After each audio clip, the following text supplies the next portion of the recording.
ओम श्री गुरुवे नमः। भाइयों एवं बहनों, गोपी गीत के 9वें श्लोक के प्रथम अंश पर विचार किया जा रहा है। प्रथम अंश कह रहा है कि तौ कथा मृतम तप्त जीवनम।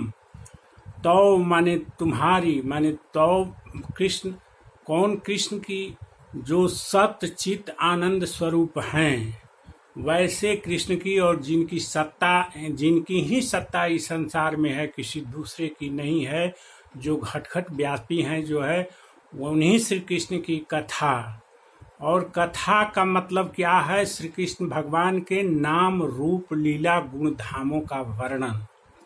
कथा का मतलब यही है, जो है सांसारिक कथा नहीं, सांसारिक विषयों में आसक्त व्यक्तियों की कथा नहीं, जो है तौ कथा मृतम तप्त जीवनम। और तप्त जीवन को यह अमृत प्रदान करने वाली कथा है, जो है तप माने आदमी सांसारिक माया में रहने वाला आदमी जो है किन किन क्लेशों से तप्त हो रहा है, किन किन कष्टों को सह रहा है, जो है और किन किन क्लेशों कष्टों के थपेड़ों में को बर्दाश्त कर रहा है और उसी में जल रहा है, जो है इसके बारे में बताया गया कि 5 प्रकार के क्लेश है। पहला है अविद्या, जिसको अज्ञान कहते हैं, अंधकार कहते हैं, माया कहते हैं, प्रकृति कहते हैं।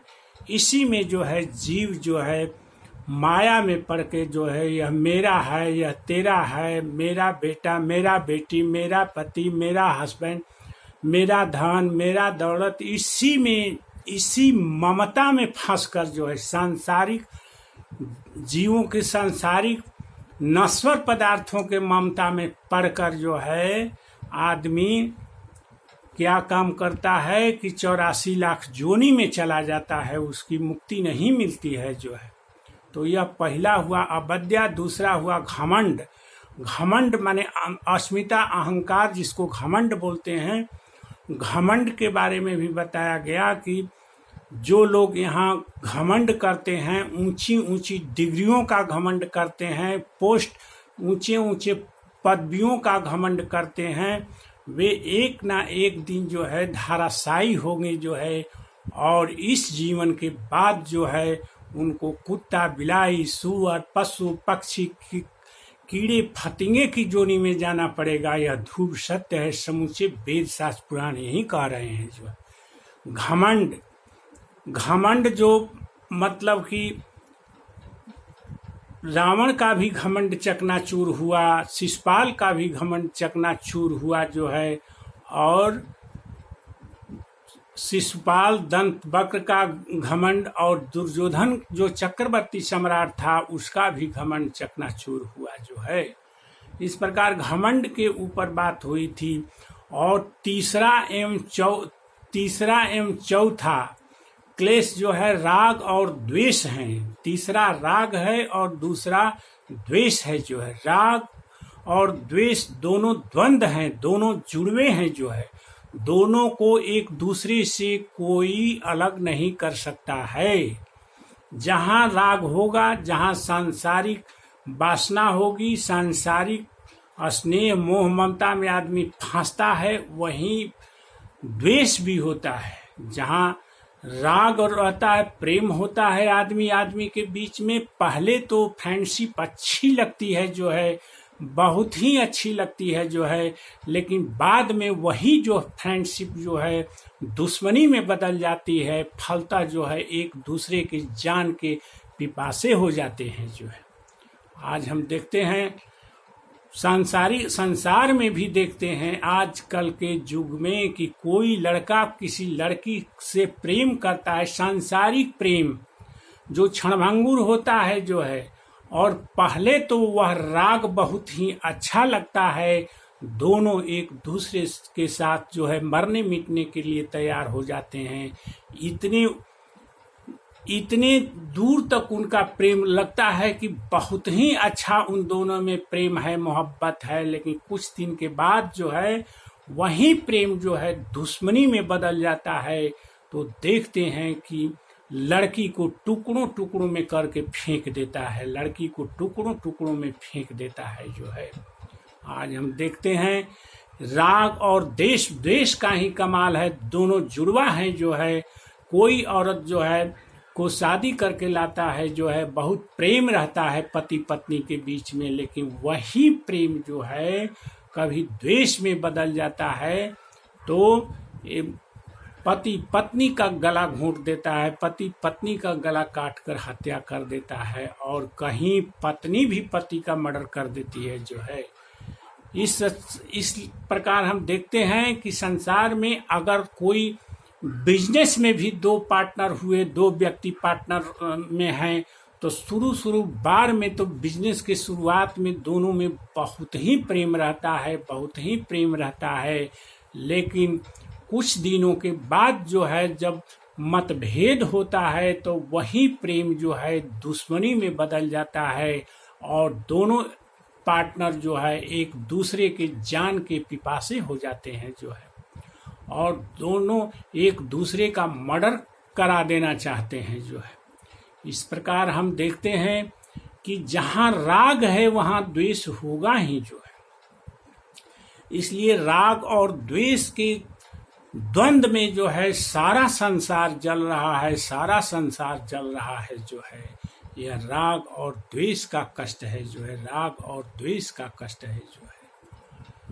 और पांचवा कष्ट जो है अभिनिवेश, मृत्यु के भय का कष्ट है जो है। मृत्यु का भय हमेशा मायावी व्यक्ति को बना रहता है, क्योंकि माया में रहने वाले प्रत्येक व्यक्ति जो है मृत्यु के जाल में फंसा हुआ रहता है, मृत्यु के जाल में फंसा हुआ रहता है।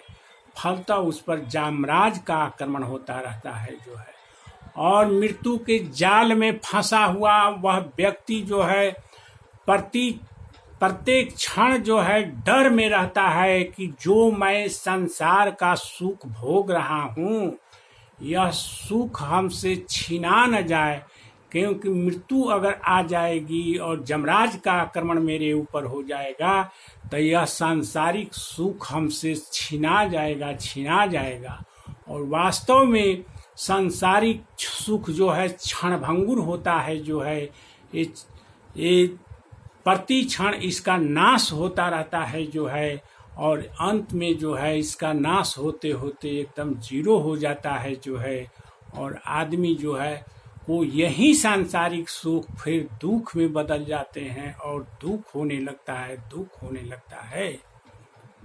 आज हम देखते हैं कि जो आदमी जो है कितना हूँ धन दौलत वाला है, कितना हूँ पैसा वाला है, कितना हूँ अमीर है, कितना हूँ बेटा बेटी पत्नी वाला है, कितना हूँ रिश्तेदार वाला है, कितना हूँ सुखी संपन्न हो, लेकिन वक्त के साथ ही उस पर जो है रोगों का आक्रमण भी हो जाता है, और रोगों के आक्रमण के चलते जो है वह कभी लीवर खराब, कभी किडनी खराब, कभी जो है लंग्स खराब, कभी ब्रेन हेमरेज इत्यादि शिकायतें हो जाती है, और आदमी ICU में भर्ती हो जाता है जाकर जो है, और बहुत प्रकार के कष्टों को सह कर तिल कर आदमी जो है संसार में मरता है जो है। इस प्रकार और एक कष्ट कैसे होते हैं कि सांसारिक सुखों के साथ साथ जो जितने सांसारिक सुख में है वह उतने ज़्यादा टेंशन में है। उस टेंशन के चलते तरह तरह की बीमारियां उसके शरीर में उत्पन्न होती हैं। कोई ब्लड प्रेशर से ग्रसित है, कोई शुगर की बीमारी से ग्रसित है। यह सभी बीमारियां जो है मोह में पड़े हुए टेंशन के कारण ही हो रही हैं। अगर मनुष्य में टेंशन नहीं हो, किसी प्रकार का जो है उसके दिमाग में चिंता नहीं हो, फिक्र नहीं हो, आदमी निश्चिंत हो, तो आदमी के उससे बीमारियां दूर रहेंगी जो है। लेकिन यह सांसारिक मोह माया जाल में फंस कर ही जो है आदमी माया के अंधकार में फंसा हुआ है। आदमी जो है घमंड में पड़ा हुआ है, आदमी जो है राग और द्वेष में पड़ा हुआ है, और आदमी जो है प्रतिक्षण मृत्यु से के भय में भी पड़ा हुआ है। इसलिए संसार इन पांचों क्लेशों के अंदर बटा हुआ है। पहला है अविद्या, जिसको अज्ञान कहते हैं, अंधकार कहते हैं। दूसरा है अहंकार, जो घमंड कहते हैं। तीसरा है राग और द्वेष, जो दोनों जुड़वे हैं जो है। और पांचवा है मृत्यु का भय। इन पांच क्लेशों के भीतर ही संसार तप रहा है जो है। ऐसे मनुष्यों का जो तप्त जीवन है, जो तप रहा है, जल रहा है प्रति क्षण जो है संसार में जो है, और इस सांसारिक सुख को ही वो सुख समझता है। लेकिन संसार और माया का सुख जो है सुख नहीं होता है, वह तो दुख होता है, दुख होता है जो है। तो आदमी गलतफहमी का शिकार हो जाता है, गलतफहमी का शिकार हो जाता है जो है। इतना राग, इतना एथु जो है, किसी को धन से राग हो जाता है, धन के पीछे जो है अपना सर्वस्व लुटाने के लिए तैयार हो जाता है। हम देखते हैं कि महाभारत में जो है दुर्योधन चक्रवर्ती सम्राट था, और उसके आधे के हिस्सेदार पांचों भाई पांडव थे जो है। लेकिन वह चक्रव्यूह रचा, उसको धन का इतना घमंड, इतना मोह था कि सोचा कि पांचों पांडवों का भी धन दौलत हमको मिल जाए तो अच्छा होगा। इसीलिए अपने पिता धृतराष्ट्र के द्वारा जो है पांडवों को जुआ खेलने का निमंत्रण भेजा जो है। और जुआ अपने धृतराष्ट्र बड़े पिता की बात को मानकर जो है पांचों पांडव जो है बड़े पिता की बात को मानकर जो है दुर्योधन कौरवों के साथ जो है जुआ खेलने के लिए तैयार हुए जो है। और कौरव के तरफ से जुआ में माहिर शकुनी जुआ खेल रहा था जो है। और उस जुए में जो है पांचों पांडव जो है अपने आधे की हिस्सेदारी को हार गए, और आधे की हिस्सेदारी के साथ साथ अपनी पत्नी द्रौपदी को भी हार गए। फलतः वह जो है धन का लोभी जो है, और मान का लोभी जो है, और घमंडी जो है दुर्योधन जो है, कहा कि अब पूरा राजपाट हमारा हो गया, हम एक सुई की नोक भर भी इन पांडवों को नहीं देंगे जो है। अंत में भगवान कृष्ण जो है हस्तिनापुर पहुंचते हैं, दुर्योधन के दरबार में पहुंचते हैं। दुर्योधन जो है भगवान कृष्ण को जो है 56 प्रकार के भोगों को लगा कर रखा था स्वागत करने के लिए। लेकिन भगवान गए तो कहे कि पहले जिस काम के लिए आए हैं समझौता के लिए, वो काम मैं करूंगा।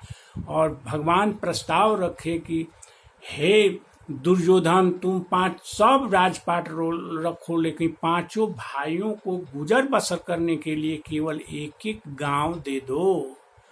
लेकिन भगवान कृष्ण कहते हैं कि दे दो केवल 5 गांव, रखो अपनी धरती तमाम, तुम सारे धरती को रखो जो है। दुर्योधन वह भी दे न सका, उल्टे हरि को बांधने चला। लेकिन इस प्रस्ताव को सुनकर जो है दुर्योधन आग बबूला हो गया, कहा कि बांध दो, ही आया है हमारे साथ समझौता कराने के लिए जो है। भगवान कहते हैं कि बांधने मुझे तो आया है, पर रस्सी क्या तुम लाया है।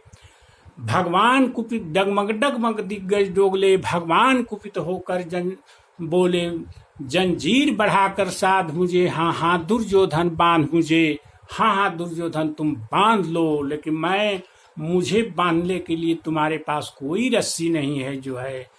यह देखो हमारे जमराज जो है मेरे मुट्ठी में है जो है। मुट्ठी में तीनों काल देख, पदकीनी थी नीचे पाताल देख। अंत में भगवान कुपित होकर के जो है वहां से चले, और विदुर के घर जाकर विदुरानी के यहाँ जो है केले के छिलके का भोग लगाए जो है।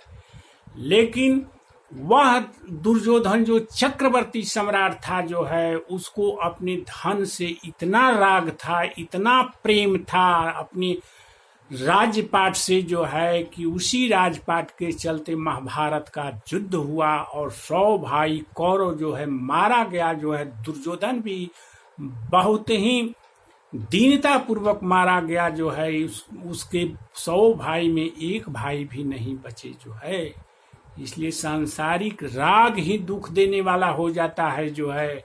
इसलिए मेरे प्यारे बंधुओं एवं बहनों, ये बात समझ लेना चाहिए कि इन क्लेशों से कैसे मुक्ति मिलेगी। तो इन क्लेशों से भगवान की कथा ही हम लोगों को मुक्ति दिला सकती है, दूसरा कोई उपाय नहीं है।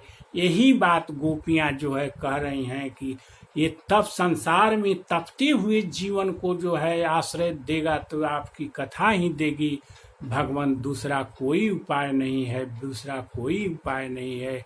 बस आज इतना ही। ओम श्री राधे राधे राधे।